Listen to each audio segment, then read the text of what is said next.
बहुत बुरा हुआ, बहुत बुरा। अरे ये तो होना ही था। मैंने तो बहुत समझाने की कोशिश की, लेकिन मेरी बात न किरण समझी और न ही उसका बाप। थोड़ा सा सब्र कर लेती, बर्दाश्त कर लेती तो ये तलाक का दाग तो। कौन सा दाग? ऐसा क्या किया है मैंने फुप्पो जो दाग लग गया है मुझ पर? तलाक अगर दाग है, जुर्म है, सजा है, तो इसका मुजरिम सिर्फ सैफ है, मैं नहीं। और क्यों करती मैं बर्दाश्त?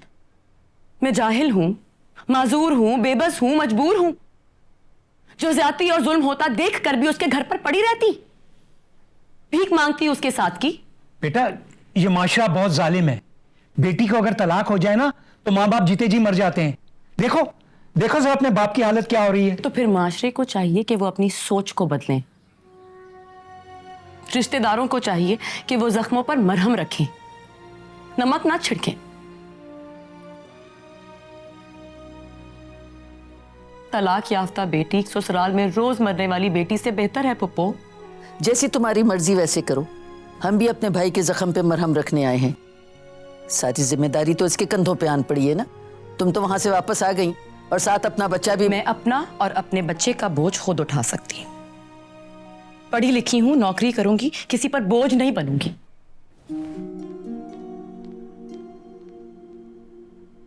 सादिया, सजाद, किरण तो बच्ची है, जज्बाती है। तुम दोनों को तो समझदारी से काम लेना चाहिए था। ये बेचारे क्या समझदारी से काम लेंगे भाई।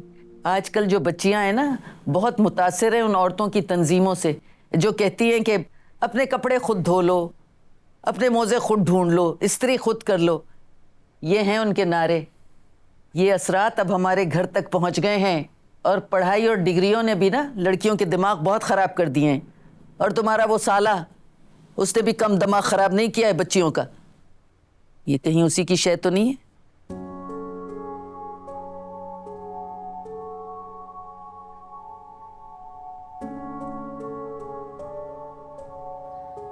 नहीं मामू, मैं नहीं रह सकती शानी के बगैर। वो हो सकता है बेरहम, मैं नहीं हो सकती। एक रात गुजारी थी शानी के बगैर, ऐसा लगता था जैसे किसी पहाड़ के नीचे आकर मरने लगी हूँ। सांस आना बंद हो रहा था। उफ मेरे खुदाया, ये बेवकूफ ममता, इसका क्या करें। अब तुमने मजीद कोई और बेवकूफ़ी नहीं मारनी है, समझ रही हो तुमने सैफ से शानी का खर्चा लेना है। ये फजूल की गैरत कि मेरा बच्चा है, मैं खुद ही पाल लूंगी, मुझे किसी की खैरात की जरूरत नहीं है। तुम ऑलरेडी उसकी औलाद पाल कर उस पर एहसान कर रही हो और वो आजाद होकर अपनी नई बीवी के साथ मजे कर रहा है, समझ रही हो तुम? तो करने दें, मुझे क्या फर्क पड़ता है। मुझे अब कुछ नहीं चाहिए उन लोगों से मामू। अरे यार, की क्या बेवकूफी है। बेटा, बच्चा पालना इतना आसान नहीं है। अच्छा ठीक है। अच्छा ये बताओ कि जॉब का क्या सोचा? बस इद्दत के फौरन बाद अप्लाई करूंगी। ठीक है, ये भी ठीक है। अच्छा सुनो, उदास नहीं होना और ज्यादा स्ट्रेस नहीं लेना। ये जिंदगी के स्पीड ब्रेकर पर लगने वाली एक मामूली सी ब्रेक है। इससे जिंदगी की गाड़ी स्लो तो होगी लेकिन रुकेगी नहीं। तुम्हें अपनी जिंदगी की गाड़ी फुल स्पीड पर चलानी है, इस मामूली से स्पीड ब्रेकर को भूलकर, समझ रही हो? थैंक यू मामू। काश सब रिश्तेदार आप जैसे होते। बेटा, सारी दुनिया की किस्मत इतनी अच्छी नहीं है कि सब दुनिया तुम्हारे मामू जैसी हो जाए। आप ये सब छोड़ें, बताएं पाकिस्तान कब आ रहे हैं? पता नहीं, कुछ कह नहीं सकता। बाजी कहाँ है? अम्मी और अब्बू नीचे बैठे हैं, सीमा फुप्पो और इफ्तिखार अंकल आए हुए हैं। तो ओह नो। Oh yes. अब इसके रिश्ते का क्या होगा? पुप्पो, आप परेशान ना हो। परेशान कैसे ना हूं बेटा। सजाद मेरा भाई है। मैं और इफ्तिखार इसकी फिक्र नहीं करेंगे तो और कौन करेगा? सादिया, सजाद, मेरी मानो तो किरण की इद्दत पूरी होने के बाद कोई अच्छा मुनासिब सा रिश्ता देखकर उसका निकाह कर देना।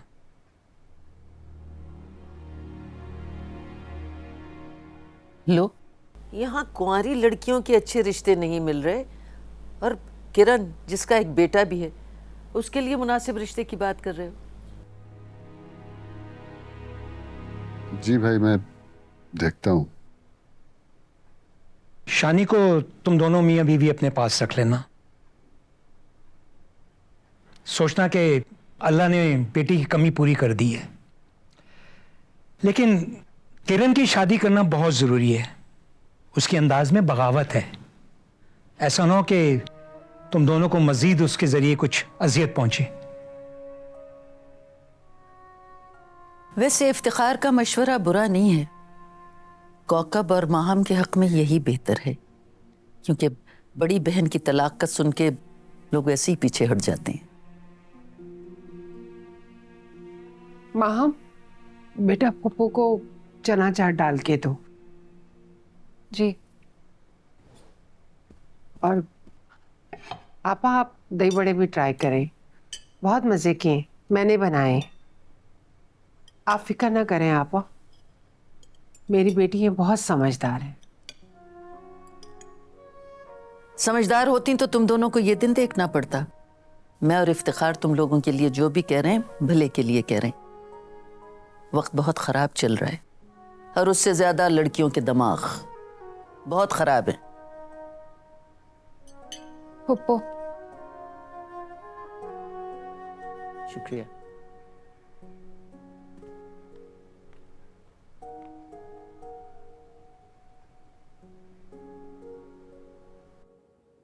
नुसरत, मेरी दवा ला दो, मेरे सर में बहुत दर्द है। जी बाजी लाई। नुसरत, नुसरत, नुसरत, ऊपर से जाकर मेरा हैंडबैग ला दो, सैफ आ रहा है, हम बाहर जा रहे हैं। नुसरत, पहले मेरे सर दर्द की दवा लाओ। तुम्हें पता है मुझे कितना दर्द हो रहा है, बल्कि अब तो मेरा सर फटने लगा है। अगर आप ये मुझे सुनाने के लिए करिए ना तो मुझे कोई फर्क नहीं पड़ता। आपका सर फटे या ना फटे, मैं यहां हूं, इस घर में आपके बेटे की बीवी की हैसियत से।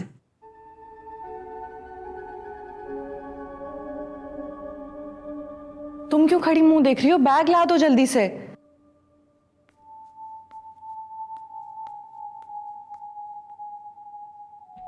जो लोग दूसरों को खुश नहीं रखते ना, वो खुद कभी खुश नहीं रह सकते। ठीक कह रही हैं, इसीलिए तो आप खुश नहीं हैं, क्योंकि आपने मेरी खुशियां बर्बाद कर दी थी। लेकिन देखिए मुझे, मैंने खुद को संभाल लिया, आप भी खुद को संभाल लें। वैसे भी सैफ चाहता है कि मैं आपको सास वाला मुकाम दूं, वो इज्जत दूं। हरगिज नहीं। ठीक है, मर्जी है आपकी, क्या कह सकते। सैफ ने बताया आपको हम लोग हनीमून पर जा रहे हैं जल्दी? जा ही नहीं सकता सैफ मुझे छोड़कर। वो जानता है कि मेरी तबीयत ठीक नहीं है, मैं अकेली नहीं रह सकती। क्यों अपनी ममता को इम्तिहान में डालकर शर्मिंदा होना चाहती हैं? मैं और सैफ जा रहे हैं हनीमून पर। अरे सैफ, तुमने आंटी को बताया नहीं था कि हम हनीमून पर जा रहे हैं? परेशान हो गई हैं। नहीं, मैंने नहीं बताया अम्मी, चंद दिनों की बात है बस। सैफ, चंद दिन क्या, मैं तो चंद लम्हे नहीं रह सकती अकेली। तुम्हें पता तो है मेरी तबीयत ठीक नहीं है। अच्छा ठीक है सैफ, ये सब बातें आकर हो जाएंगी। मुझे शॉपिंग पर जाना है, फिर हमें बहुत सारी शॉपिंग करनी है, और फिर तुम्हें पता है आज हम डिनर बाहर करेंगे। मैंने रिजर्वेशन करवाई है अच्छे से रेस्टोरेंट में। अम्मी, आप खाला को बुला लीजिएगा, बल्कि मैं कॉल कर दूंगा। आप चल लो, जल्दी आ जाएंगी। कब से कह रहे हो 2 मिनट में आ रहा हूँ तो। Thank you.